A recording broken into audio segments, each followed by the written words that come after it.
Just ज्ञान में आप सभी का स्वागत है। आज मैं कक्षा 9th का कबीर लेकर प्रस्तुत हुई हूँ, जिसमें उन्होंने साखिया व सवत का वर्णन किया हुआ है। उसकी पहली साखी है, मान सरोवर सुभर जल हंसा केली कराए, मुक्ता फल मुक्ता चुगे अब उड़ित अनंत ना जाए। वो कह रहे हैं मान सरोवर, मन रूपी जो सरोवर है, सुभर यानी पूरी तरह से वो भरा हुआ है। किससे? जल से। हंसा केली कराए, और हंस उसमें खेल रहे हैं, विहार कर रहे हैं, रह रहे हैं।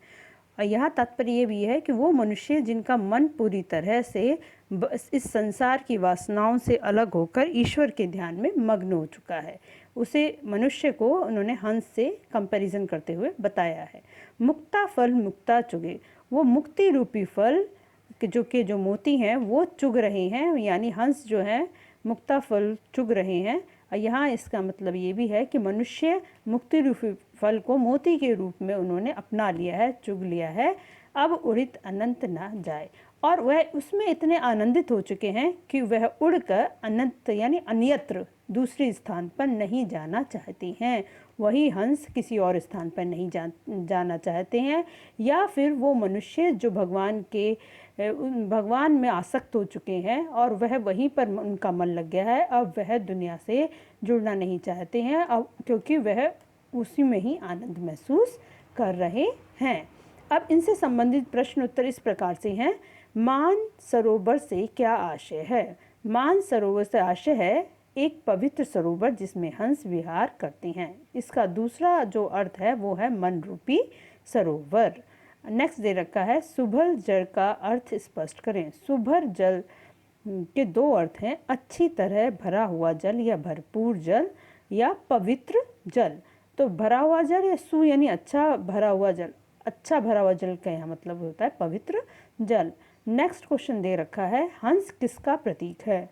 हंस प्रभु साधना में लगे साधक का प्रतीक है, यानी वो मनुष्य जो प्रभु की साधना में लीन है, वह उसका प्रतीक हंस को बताया गया है। मुक्ता फल चुगने का क्या आशय है? मुक्ता फल चुगने का आशय संसार से मुक्त होकर ईश्वर के नाम रूपी मोती चुगना या भक्ति में लीन होना।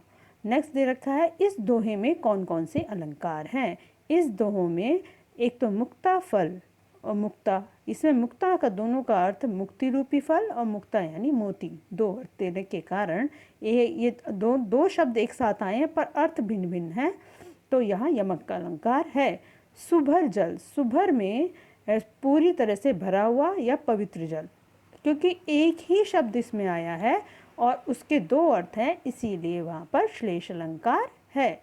नेक्स्ट दे रखा है, नेक्स्ट आपका दे रखा है, प्रेमी ढूंढत मैं फिरो प्रेमी मिले ना कोई, प्रेमी को प्रेमी मिले सब विष अमृत होए। तो यहाँ पर दे रखा है कि जो भक्त है वह प्रेमी को ढूंढने जा रहा है, वह प्रेमी जो भगवान से प्रेम करता है या अच्छाइयों से प्रेम करता है उसको ढूंढने के लिए निकला है।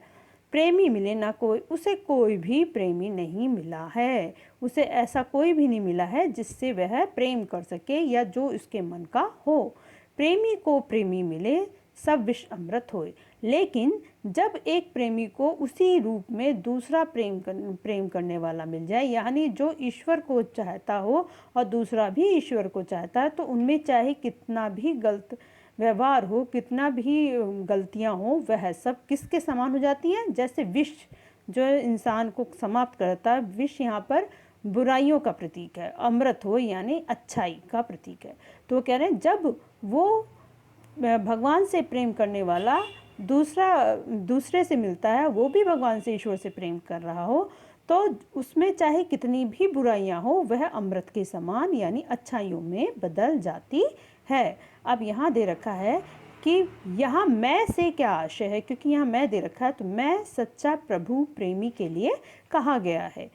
और विष व अमृत किसके प्रतीक हैं? विष वासनाओं, दुर्भावनाओं व पापों के प्रतीक है या गलत व्यवहार के प्रतीक हैं। और अमृत भक्ति, मुक्ति, आनंद, सद्भावनाओं का प्रतीक माना गया है। ये बहुत इंपॉर्टेंट है क्योंकि दोनों ही विलोम शब्द में हैं। आगे दे रखा है, हस्ती चढ़िए ज्ञान की सहज दुलीचा डारी, स्वान रूप संसार है, भूकन दे झक मारी। तो कह रहे हैं हस्ती चढ़िए ज्ञान की। ज्ञान को इस प्रकार का होना चाहिए जैसे एक हाथी जब इस संसार में जब कहीं विचरण कर रहा होता है या घूम रहा होता है तो कुत्ते कितने भी भौंकते रहें उस पर कोई भी प्रभाव नहीं पड़ता। उसी प्रकार से ज्ञान भी इतना प्रभावशाली होना चाहिए कि जो संसार है उसकी जो दुर्भावनाएं हैं, जो वो बोलते हैं, जो गलत बातें बोलते हैं, उस पर हमारा ध्यान नहीं जाना चाहिए और हमें अपने ज्ञान को प्राप्त करते, सच्चे ज्ञान को प्राप्त करते रहना चाहिए। तो यहाँ पर देखिए हस्ती चढ़िए ज्ञान को। तो ज्ञान इस प्रकार का होना चाहिए जैसे एक हाथी होता है सहज दुलीचा डाल, और उस हाथी पर ज्ञान को ऐसे विराजमान होना चाहिए सहजता से, उसके अंदर घमंड या उसके अंदर दुर्भावना नहीं होनी चाहिए। दुलीचा का मतलब होता है आसन, उस आसन को इस प्रकार विराजमान कर लेना चाहिए कि उन्हें बस ज्ञान ही प्राप्त करना है। स्वान रूप संसार है, स्वान मतलब कुत्ता और रूप संसार, ये संसार तो कुत्ते के समान है। क्यों? जब हाथी किसी उस संसार में कहीं पर विचरण कर रहा होता है या गुजर रहा होता है या फिर चल रहा होता है तो ये कुत्ते के समान संसार भौंकना शुरू कर देता है, लेकिन हाथी पर उसका कोई प्रभाव नहीं पड़ता है। भूकन दे झक मारे, और उन्हें संसार में उनको कुत्ते के समान भौंकते रहना चाहिए जिनको ज्ञान प्राप्त नहीं करना, बस उन्हें तो तरह तरह की बातें ही बतानी है या बोलनी है। संसार को स्वान रूपी क्यों कहा गया है? Question number 1। जिस प्रकार हाथी के चलने पर कुत्ते भौंकते हैं वैसे ही ऊंची साधना में लगे देखकर लोग उनकी निंदा अवश्य करते हैं, हमें उन पर ध्यान नहीं देना चाहिए। क्वेश्चन नंबर 2 है कबीर ने इस दोहे में क्या प्रेरणा दी है? कबीर कहते हैं कि हमें लोगों की परवाह करे बिना प्रभु भक्ति या अच्छे कामों में लीन रहना चाहिए। दोहे में कौन कौन से अलंकार है? रूपक अलंकार किस प्रकार से? ज्ञान रूपी, रूपी खुद बोल दिया संसार है, ज्ञान को किसके हाथी के बराबर, ज्ञान रूपी हाथी के बराबर बताया गया है। सहज रूपी दुलीचा, सहज दुलीचा यानी आपको मैंने कारपेट बताया था या फिर जो हमारी दड़ी होती है उसी के लिए बोला गया है। तो उसको सहज रूप के में बताया कि जो जिस पे हम विराजमान होने वाले हैं, उस ज्ञान को हम लेने वाले हैं, वो सहजता से आराम से और अच्छाई से लेना चाहिए। उपमा, उपमा अलंकार भी कैसे है? स्वान रूपी संसार है, जो संसार है उसको किसका बताया? स्वान रूप में बताया गया है कि स्वान रूपी संसार है। झक मारना एक मुहावरा है। तो ये संसार को कुत्ते के समान बताया गया है, रूप किसका दिया गया है? हाथी का। तो ये चीज़ में बताई गई है। आगे क्वेश्चन दे रखा है सहज से क्या आशय है? सहज से आशय है संसार रूपी वासनाओं को दूर करते हुए प्रभु भक्ति या अच्छे कामों में ध्यान लगाना। आगे दे रखा है पाखी पखी के कारणे सब जग रहा भुलान, निरपक होय के भरी भजे सोई संत सुजान। वो कह रहे पाखी पखी के कारणे, ये पक्षपात, पाखी पखी मतलब पक्षपात के कारण सब जग रहा भुलाए, ये जो सारा जग है वह ईश्वर को भुला रहा है या अच्छी बातों को भुला रहा है, जो अच्छाई होनी चाहिए वो सब वो भूलता जा रहा है।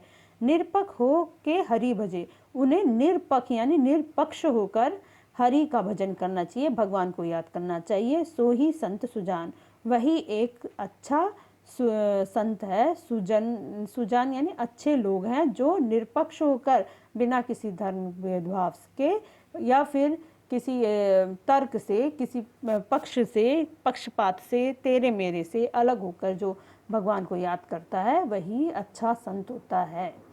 पाखी से क्या आशय है? पखा पाखी से क्या आशय है? पखा पाखी से आशय है तेरा मेरा, तर्क वितर्क, पक्ष विपक्ष आदि से है। संसार किसे किस कारण भूल गया है? संसार ईश्वर को आपसी लड़ाई झगड़े व तर्क वितर्क के कारण भूल गया है। इस दोहे में कौन सा अलंकार है? वह किस भाषा में लिखी गया है? अनुप्रास अलंकार, जैसे सोई संत सुजान, सा का उच्चारण होने के कारण यहाँ पर अनुप्रास अलंकार है। यह दोहा किस में लिखा गया है? ब्रज भाषा में लिखा गया है। एक्चुअली दोहा नहीं है, ये साखियाँ हैं, है ना। तो ये साखियों को जो है वो यहाँ पर साखी होना चाहिए, ठीक है। तो यहाँ साखी होना चाहिए। आगे दे रखा है कबीर ने इस दोहे इस साखियों में क्या प्रेरणा दी है? तो कबीर कहते हैं कि हमें लोगों की परवाह करे बिना प्रभु भक्ति या अच्छे कामों में लीन रहना चाहिए। इन साखियों में कौन सा अलंकार है? रूपक अलंकार। ज्ञान रूपी संसार है रूपक अलंकार, ये शायद रिपीट हो गया है, हम नीचे जाते हैं। आगे दे रखा है, हिंदू मुआ राम कही मुसलमान खुदाई, कहे कबीर सो जीवता जे दुरी के निकट जाई। तो कह रहे कबीर इसमें क्या बोल रहे हैं, हिंदू मुआ राम के, हिंदू भगवान को किस रूप में याद करता है? राम के रूप में है, और मुसलमान जो याद करता है वो खुदा के रूप में।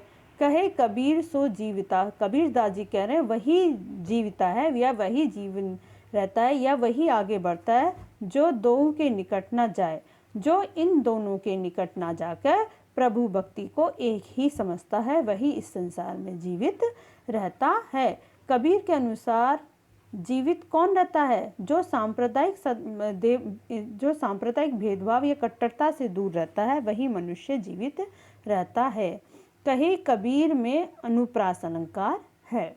आगे दे रखा है, कवि इस साखियों द्वारा क्या कहना चाहते हैं? कबीर कहना चाहते हैं कि ईश्वर एक है, लेकिन मनुष्य ने उन्हें धर्म में बांटकर व्यर्थ का दिखावा कर रहे हैं। मैं एक बार फिर दोबारा सबको बताना चाहूँगी कि ये जो दोहे यहाँ पर हैं वो दोहा नहीं है, वो साखियाँ हैं। ये मिस्टेक है, एक प्रिंटिंग मिस्टेक है, थोड़ा इस पर ध्यान दें। काबा फिरी काशी भया, राम ही भयो रहीम, मोट चून मैदा भया, रहा कबीर जीम। कबीर ने इसमें जो कहा है वो कह रहे हैं, जब मनुष्य के अंदर ज्ञान रूपी प्रकाश आ जाता है या भगवान मिल जाते हैं या अच्छा ज्ञान आ जाता है, तो वो उनके लिए काबा किसके समान हो जाता है? काशी के समान हो जाता है। यानी उनके लिए हर धर्म एक समान हो जाता है। काबा मुसलमानों का और काशी हिंदुओं का माना गया है। राम भयो रहीम, और राम किसके समान दिखाई देने लगते हैं? रहीम के समान, और रहीम राम के समान दिखाई देने लगते हैं, यानी वह सब भेदभाव भूल जाता है। मोट चून मैदा भयो, और ये जो मोटा चून मैदा भयो मतलब जो हमारे अंदर, मोटा किसके लिए बोला गया कि बेकार की बातें जो हमारे अंदर भरी हुई थी वो सब पिस कर मिलकर एक चून बन जाता है, यानी मैदा बन जाता है, इतना बारीक हो जाता है कि हम उसमें अंतर कर ही नहीं पाते कि वो किस तरह का है।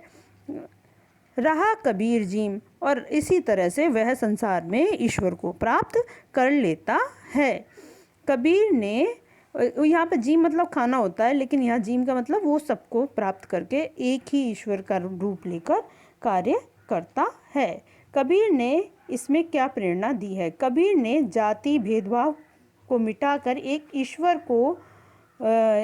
ईश्वर रूप को मानने की प्रेरणा दी है। वो कहते हैं कि हमें ईश्वर को एक ही रूप में मानना चाहिए, इसी में उन्होंने ये प्रेरणा दी है। आगे दे रखा है, काबा काशी कैसे हो गया?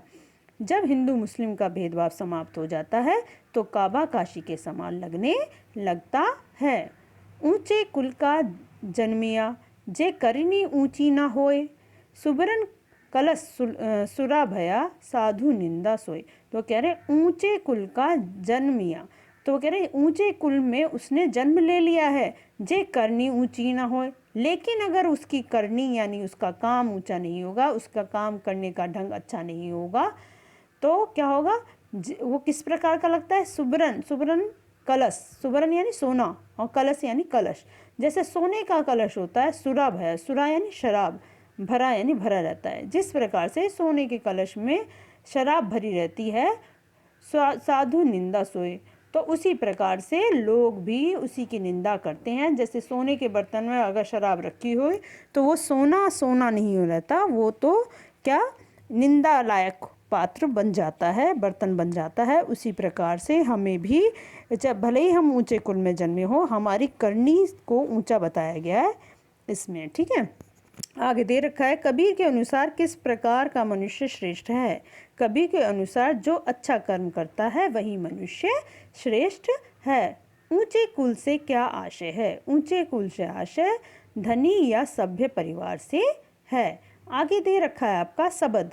शब्द में मैंने आपको पहले ही बताया था कि इसमें 2 शब्द दे रखे हैं। इसमें जो पहला शब्द है वो हमारे कोर्स में है, लेकिन जो दूसरा शब्द है वो हमारे कोर्स में अभी CBSE ने लास्ट 2 साल से हटा दिया है, लेकिन फिर भी हम इसके सेकंड वाले को भी लेकर पूरा चलेंगे, उसके बारे में भी बताएंगे।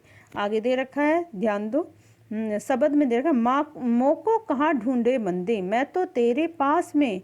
वो कह रहे हैं ईश्वर जो है वह ईश्वर कह रहे हैं, अपने रूप में बताते हुए बोल रहे हैं, मों को कहाँ ढूंढे रे बंदे, कि हे मनुष्य तुम मुझको कहाँ ढूंढ रहे हो। बंदे यानी मनुष्य।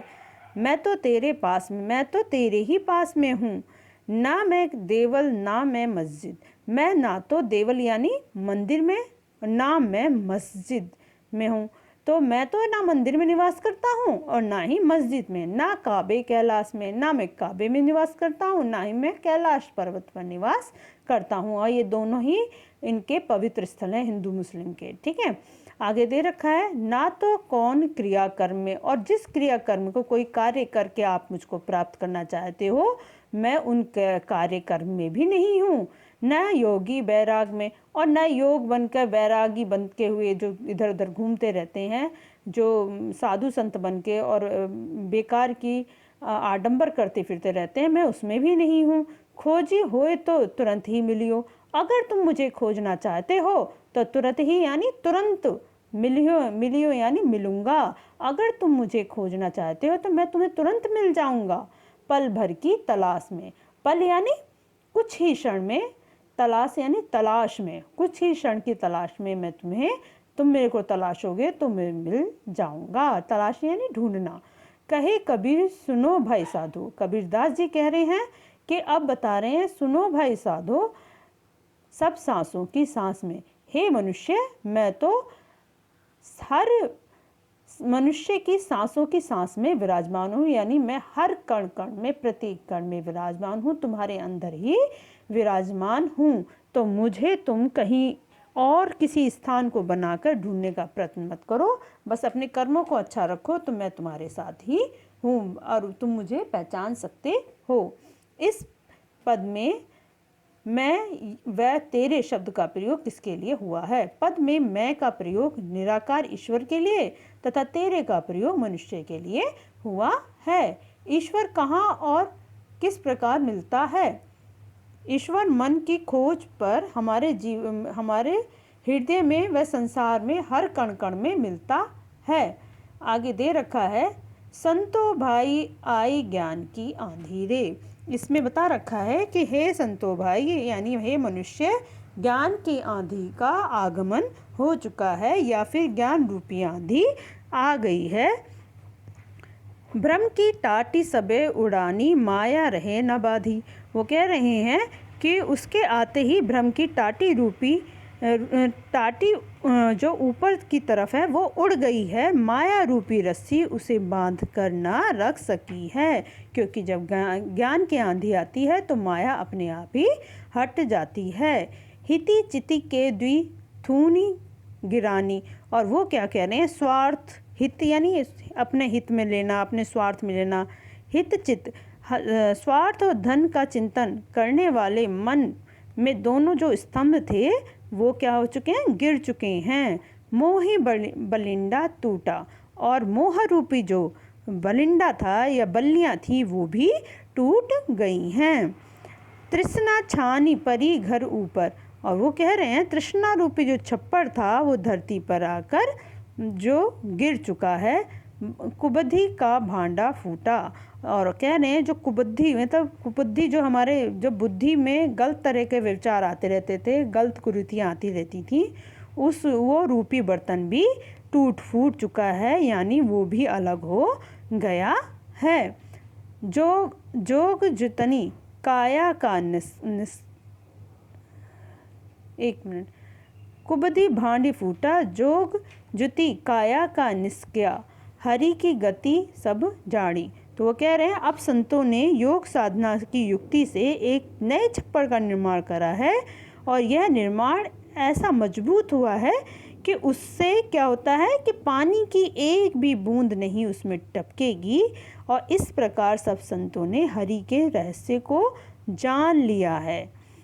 और शरीर में बसा हुआ कूड़ा करकट जो हमारी गलत व्यवहार थे, गलत विचार थे, पूरी तरह से निकलकर बाहर आ गए हैं। इस ज्ञान की आंधी के पश्चात भक्ति रूपी जो जल की वर्षा हुई, उससे क्या हुआ, जिससे प्रेम में हरि के सब भक्त इतना डूब गए हैं कि वो सब कुछ भूल ही गए हैं। कबीर कहते हैं, इस प्रकार ज्ञान रूपी जो सूर्य प्रकट हुआ, उससे सारा अंधकार समाप्त हो गया है, सारा अंधकार खत्म हो गया है। तो आगे क्या दे रखा है, इससे संबंधित क्वेश्चन है थोड़े से। ज्ञान की आंधी आने को पहले मनुष्य के मन में कौन से विकार थे? ज्ञान की आंधी आने से पहले मनुष्य के मन में सांसारिक भ्रम, मोह, ममता, तृष्णा, कुविचार घर किए हुए थे। कबीर ने किस ज्ञान की बात कह रहे हैं? कबीर आध्यात्मिक ज्ञान की बात कह रहे हैं, जो कि अनुभव से प्राप्त होता है, पुस्तक से नहीं। कबीर ने किस युक्ति से छप्पर को बांधा है? कबीर ने योग साधना की युक्ति से छप्पर को बांधा है, अर्थात जीवन में योग साधना को ही अपनाया है। आगे हमारे जो है वो है पाठ्य पुस्तक संबंधित प्रश्न हैं, वो हम नेक्स्ट वीडियो में करेंगे। आज के लिए बस इतना ही। मेरे चैनल को लाइक कर लें, शेयर कर लें और सब्सक्राइब कर लें। नेक्स्ट वीडियो में हम कबीर के जो पाठ्य पुस्तक प्रश्न उत्तर हैं उसके बारे में बताएंगे। धन्यवाद।